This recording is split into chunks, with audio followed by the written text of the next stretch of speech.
പാവിത്രത്തിൻ്റെ ഒരു അപ്കമിങ് എപ്പിസോഡിലേക്ക് എല്ലാവർക്കും സ്വാഗതം. നന്ദിനി വീട്ടിലൊരു വലിയ പ്രശ്നം തന്നെ ഉണ്ടാക്കുന്നുണ്ട്.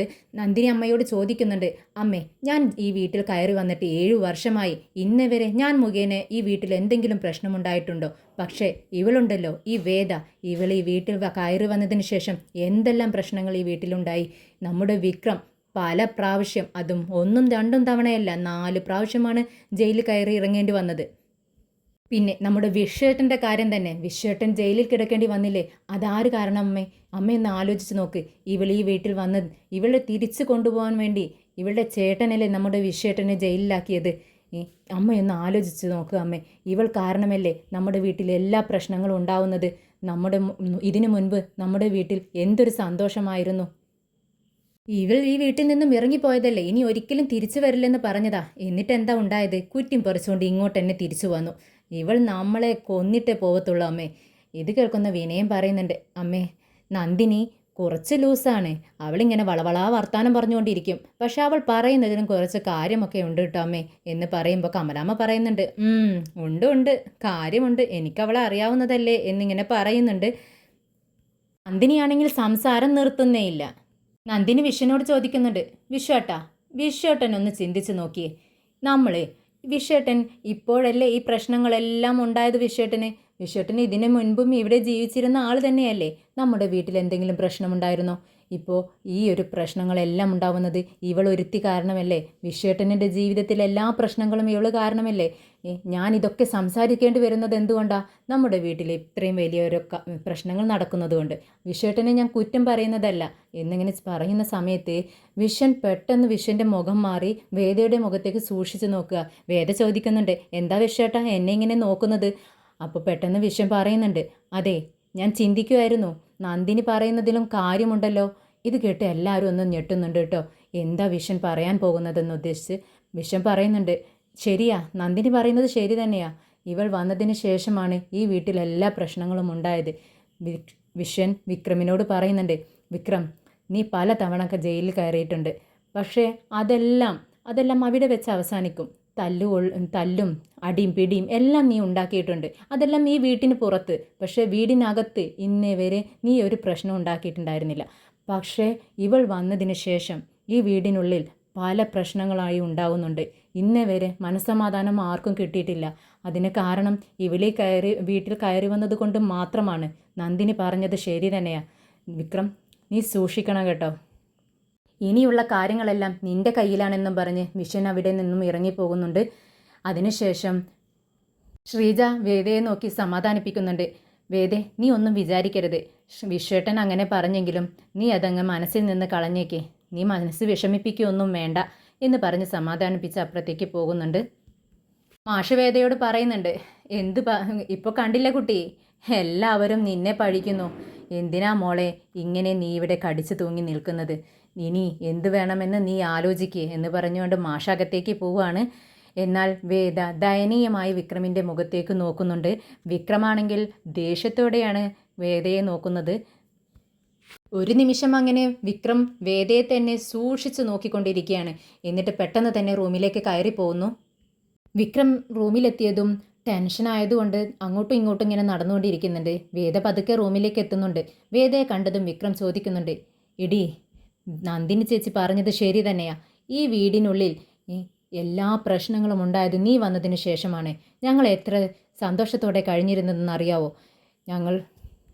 എന്നെക്കുറിച്ച് അച്ഛൻ ഒരുപാട് വിഷമിച്ചിരുന്നെങ്കിലും ഈ വീട്ടിനുള്ളിൽ ഇന്നേ വരെ ഇത്രയും വലിയൊരു പ്രശ്നമുണ്ടായിട്ടില്ല, ഇത്രയും ഒരു വഴക്കുണ്ടായിട്ടില്ല. ഇതിന് കാരണക്കാരൻ നീ തന്നെയാ. നന്ദിനി ചേച്ചി പറഞ്ഞത് ശരി തന്നെയാ എന്ന് പറയുമ്പോൾ വേദ പറയുന്നുണ്ട്, നിങ്ങൾ എന്തറിഞ്ഞിട്ടാണ് ഈ പറയുന്നത്? വിശ്വേട്ടനെ നന്ദിനി ചേച്ചി വളരെ മോശമായി വിശ്വേട്ടനോട് സംസാരിച്ചു. അതിന് ഞാൻ ചോദ്യം ചെയ്തു. അതിനാണ് അവരിങ്ങനെ സംസാരിച്ചത്. ഇത് കേൾക്കുന്ന വിക്രം പറയുന്നുണ്ട്, നീ ഒന്ന് ആലോചിച്ച് നോക്കടി. നീ വന്നതിന് ശേഷം തന്നെയാ ഈ വീട്ടിലെല്ലാം പ്രശ്നങ്ങളും ഉണ്ടാവുന്നത്. വിക്രം, നീ അങ്ങനെ നിൻ്റെ മനസ്സിൽ വിചാരിച്ച് വെച്ചിട്ടുണ്ടെങ്കിൽ അത് എൻ്റെ കുഴപ്പമല്ല എന്ന് വേദ പറയുന്നുണ്ട്. വിക്രം പറയുന്നുണ്ട് ദേഷ്യത്തോടെ, നീ എൻ്റെ റൂമിൽ നിന്നും ഇറങ്ങിപ്പോ പ്ലീസ് എന്നും പറഞ്ഞുകൊണ്ട് വിക്രം ബെഡിലിരിക്കുകയാണ്. പക്ഷേ വേദ വിക്രമിൻ്റെ മുഖത്തേക്ക് നോക്കിക്കൊണ്ട് അവിടെ തന്നെ നിൽക്കുന്നുണ്ട്. എന്താണ് നീ പോവാതെ ഇവിടെ തന്നെ നിൽക്കുന്നത്? അത് വിക്രം, എനിക്ക് അച്ഛൻ്റെ കാര്യം നിന്നോട് സംസാരിക്കാനുണ്ട്. അച്ഛനെ എങ്ങനെ രക്ഷപ്പെടുത്താമെന്ന് നീ ആലോചിച്ചോ എന്ന് ചോദിക്കുകയാണ്. വിക്രം അപ്പോൾ വേദയുടെ മുഖത്തേക്ക് നോക്കുന്നുണ്ട്. എൻ്റെ അച്ഛനെ രക്ഷപ്പെടുത്താൻ പറ്റുമോ ഇല്ലയോ അത് പറ വിക്രം. ഇത് കേട്ട് വിക്രം പറയുന്നുണ്ട്, അതെ, എവിടെയാണ് നിൻ്റെ അച്ഛനെ ഒളിപ്പിച്ചിരിക്കുന്നതെങ്കിലും അത് കണ്ടുപിടിക്കാനും എന്നെക്കൊണ്ട് പറ്റും. നേരം വെളുക്കുമ്പോഴേക്കും അദ്ദേഹത്തെ ഇവിടെ കൊണ്ടുവരാനും എന്നെക്കൊണ്ട് സാധിക്കും. എന്നിട്ട് അതെന്താ വിക്രം നീ ചെയ്യാത്തത്? അതോ, ഞാൻ അങ്ങനെ നിൻ്റെ അച്ഛനെ രക്ഷപ്പെടുത്തി കൊണ്ടുവന്നാൽ നീ എനിക്ക് പ്രത്യുപകാരമായി എന്ത് തരും? ഇത് കേട്ട് വേദ അന്തം വിട്ട് വിക്രമിൻ്റെ മുഖത്തേക്ക് നോക്കുന്നുണ്ട്. എന്നിട്ട് ചോദിക്കുന്നുണ്ട്, എന്താ നീ ഉദ്ദേശിക്കുന്നത്? നീ കാശിൻ്റെ കാര്യമാണോ ഉദ്ദേശിക്കുന്നത്? എത്ര വേണം നിനക്ക്? ഇത് കേട്ട് വിക്രം പറയുന്നുണ്ട്, ഏയ് കാശൊന്നുമല്ല, അതൊന്നും എനിക്ക് വേണ്ട. ഞാൻ പറയുന്ന കാര്യം നീ അനുസരിക്കണം, അതുപോലെ ചെയ്യണം. അതിന് പറ്റുമോ നിനക്ക്? അപ്പോൾ വേദ പറയുന്നുണ്ട്, ഓക്കെ, നീ എന്താന്ന് പറയാ, ഞാൻ നോക്കട്ടെ. നോക്കിയാൽ പോരാ, ഞാൻ പറയുന്നത് പോലെ നീ ചെയ്യണം. അത് വാക്കാൽ എനിക്ക് ഉറപ്പ് തരുകയും വേണം.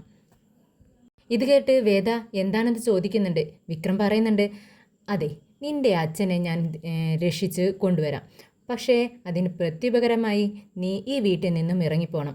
ഇറങ്ങിപ്പോയാൽ മാത്രം പോരാ, നീ നിൻ്റെ താലി ഇവിടെ അഴിച്ചു വെച്ച് ഇനി ഒരിക്കലും ഈ ഒരു കാര്യം പറഞ്ഞ് ഇങ്ങോട്ട് കയറി വരത്തില്ല എന്ന് പറഞ്ഞുകൊണ്ട് പേപ്പറിൽ ഒപ്പിട്ട് തന്ന് നീ ഇവിടെ നിന്നും ഇറങ്ങണം. ഇത് കേൾക്കുന്ന വേദിക ആകെ സങ്കടത്തോടെ വിക്രമിനെ നോക്കുന്നുണ്ട്. കണ്ണുകളൊക്കെ നിറഞ്ഞൊഴുകുന്നുണ്ട്. വിക്രം, നീ തന്നെയാണോ ഈ പറയുന്നത്? നീ അവസരം മുതലെടുക്കുകയാണല്ലേ? വിക്രം പറയുന്നുണ്ട്, അതെ, ഞാൻ അവസരം മുതലെടുക്കുകയാണോ എന്നൊന്നും എനിക്കറിയത്തില്ല. പക്ഷേ ഞാൻ ഈ പറയുന്ന കാര്യം എനിക്ക് ചെയ്യാൻ പറ്റുന്ന ബെസ്റ്റ് ചാൻസ് ഇതാണ്, അതെനിക്കറിയാം.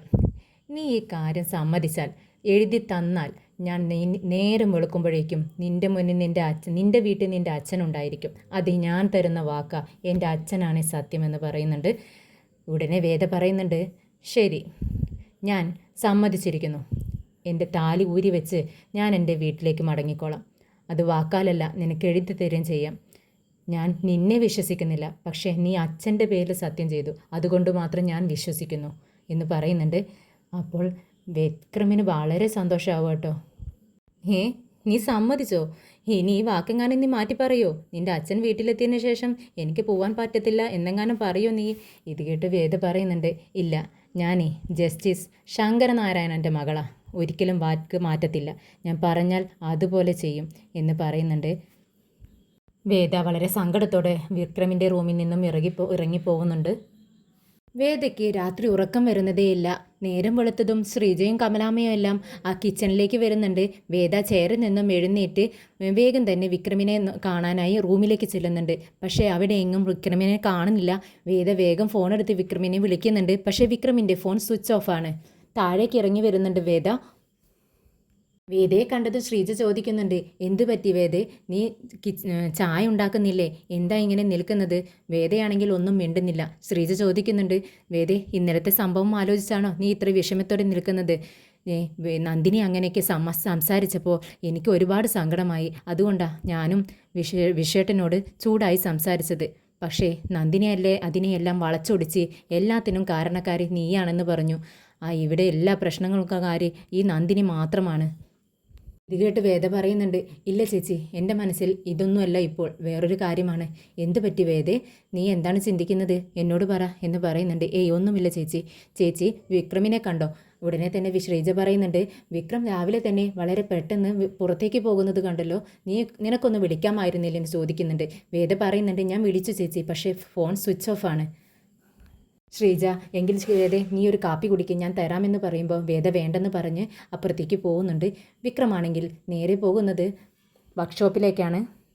രാജേട്ടൻ വിക്രമിനോട് പറയുന്നുണ്ട്, വിക്രം, നീ പോകുന്നത് എങ്ങോട്ടാണെന്ന് എനിക്കറിയാം. നീ ശങ്കരനാരായണനെ രക്ഷിക്കാനല്ലേ പോകുന്നത്? വേണ്ട വിക്രം, അവരെല്ലാം വലിയ ആളുകളാണ്, നമ്മൾ കൂടുന്ന ആളുകളല്ല. നിന്നോട് ശ്രീനിവാസൻ സാറ് പറഞ്ഞതല്ലേ ഇതിൽ ഇടപെടരുതെന്ന്. പിന്നെ നീ എങ്ങോട്ടാക്കി പോകുന്നത്? നീ പോണ്ട വിക്രം എന്ന് പറയുന്നുണ്ട്. വിക്രം പറയുന്നുണ്ട്, എനിക്ക് പോയേ പറ്റൂ. അപ്പോൾ അനിയൻകുട്ടൻ പറയുന്നുണ്ട്, അതെ നമ്മുടെ ചേച്ചി വിക്രമിനോട് അപേക്ഷിച്ചിട്ടുണ്ടാവും അച്ഛനെ രക്ഷിക്കാൻ വേണ്ടി. ഇത് കേൾക്കുന്ന വിക്രം പറയുന്നുണ്ട്, അതെ അവൾ എന്നോട് അപേക്ഷിച്ചു, പക്ഷേ അത് സത്യം തന്നെയാണ്. പക്ഷെ അതുകൊണ്ടല്ല ഞാൻ അവരെ രക്ഷിക്കാൻ വേണ്ടി പോകുന്നത്. എൻ്റെ ഒരു പേഴ്സണൽ കാര്യമാണ്. അത് നിങ്ങളോട് ഇപ്പോൾ എനിക്ക് പറയാൻ പറ്റത്തില്ല. എനിക്ക് അദ്ദേഹത്തെ രക്ഷിച്ചേ പറ്റൂ.